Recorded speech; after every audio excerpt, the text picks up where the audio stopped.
get some construction done today, but before we do that, I was thinking I wanted to touch on a random subject that we've had a lot of people ask us or talk to us about.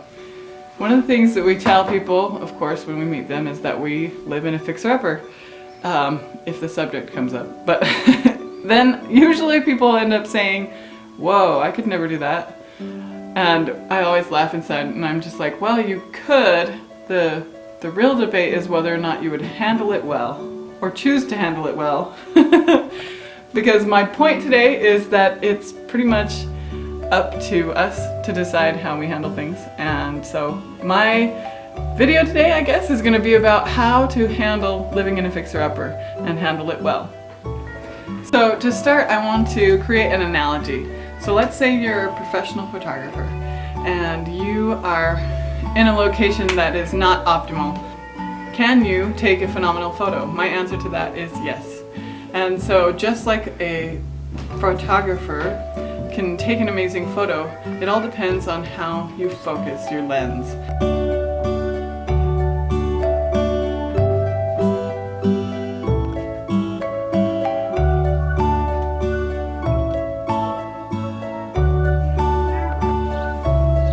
So just like a photographer could either focus on these beautiful hollyhocks and have that be the main purpose in the picture, or you could, even with the hollyhocks in the frame, focus on this pile of lumber that hasn't been cleaned up yet. You know, nobody's gonna award that photograph any kind of prize for its beautiful photography. The problem with living in a construction zone is that the list is almost eternal. The possibilities are endless for the things that you can do to work on your house, and so it's easy to get overwhelmed. It's easy to only look at the to-do list because that's what you need to do to get it done. You look at the to-do list and you check things off as you go. And the problem is people don't look at the done list, already done list.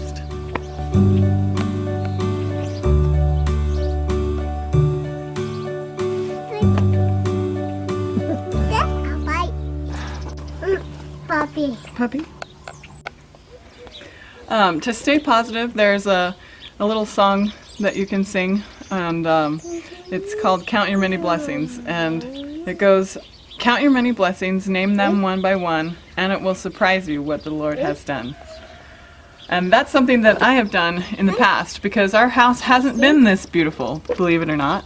We didn't used to have a gorgeous rock wall with arches built. This used to be dirt floors in this whole entire area. And we survived. Heck, we thrived, to be honest. We had Christmases in this house when it still didn't have any dirt, when it still had dirt floors.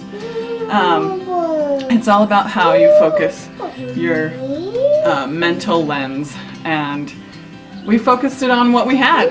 And we had amazing children, and we had an incredibly endless amount of potential in this property.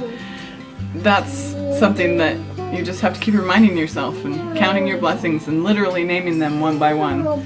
Keeping a journal or taking actual photos. I think that would help literally visualize the idea, and making that log would help continue to be positive.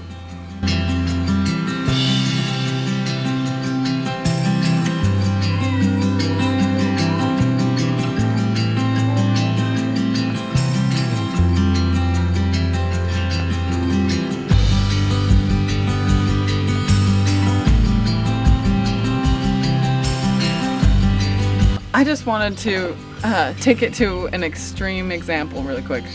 Let's say you break your legs. Can you remain positive? Well, behind you, maybe there's a gorgeous sunset happening. And because you broke your legs, that didn't change that. That sunset is still happening. Our amazing Creator took the surroundings around you, and almost always you can find some place in nature that is incredible. There's a real true story that I heard once of this lady who was sick with cancer, and she was having a hard time because she only had one day a month about that she felt kind of okay to live a normal life. Her husband and her decided that what they wanted to do with that one day a month, instead of focusing on herself, they went and did service every day that she felt good. And I think that is an incredible example of focusing your inner lens on something else, not the problem. I think that if you think of people in these situations who take a positive spin, you could possibly say that they have like superpowers. They kind of do have superpowers. But can we have superpowers too? Absolutely yes. We can have that image in our mind, that positive outlook on whatever the situation is.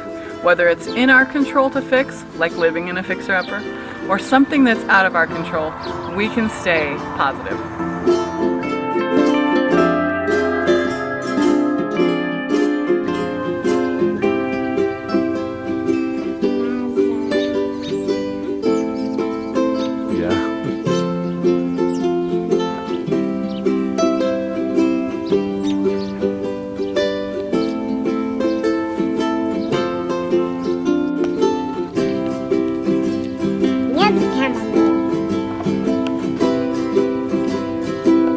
You're not going to find, perfection all around you. You have to understand the full picture. You're not in that finished point yet, so you're going to find things, flaws all around you.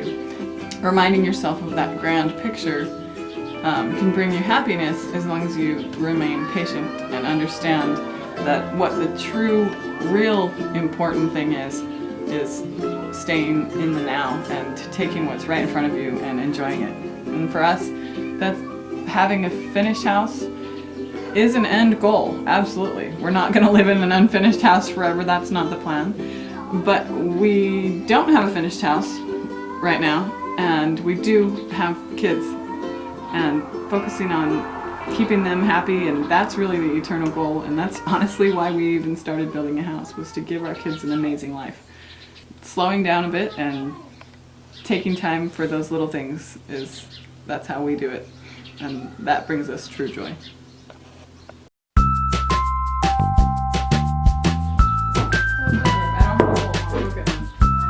You can eat out of the pot.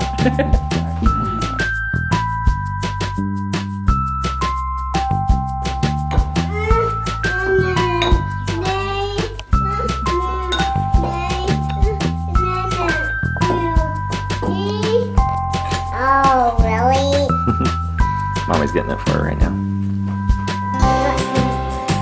I think this is a great analogy that we can compare to our own life.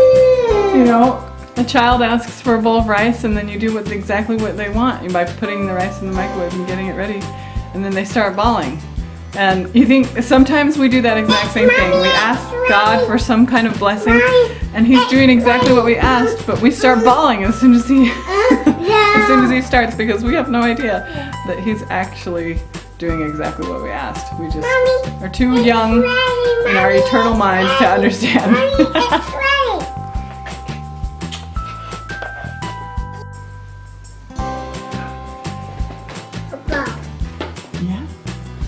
One of the things that we noticed when we moved into this property, it was easy to get caught up in the different emergencies. Random things happen, and turns out the house is older than you thought, things are falling over, and you get panicky and you try to focus on the biggest emergency is what you're focusing on.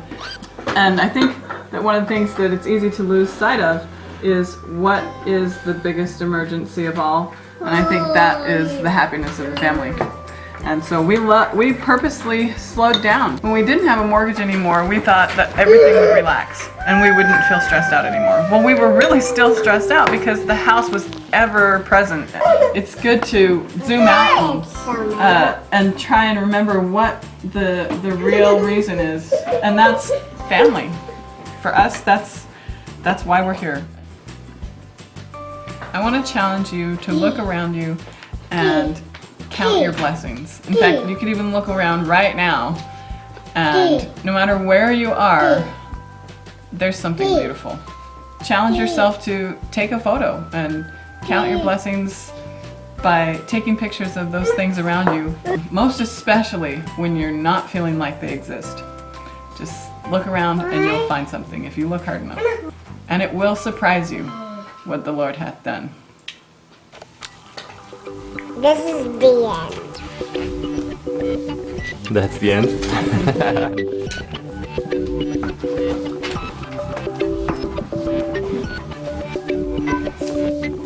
Mom, Painted this shirt yesterday.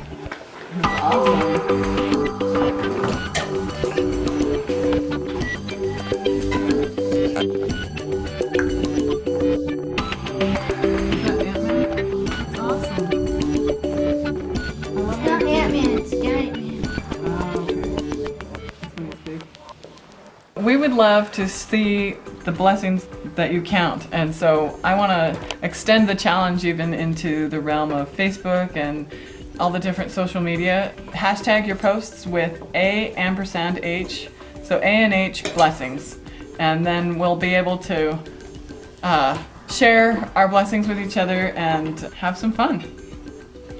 See ya.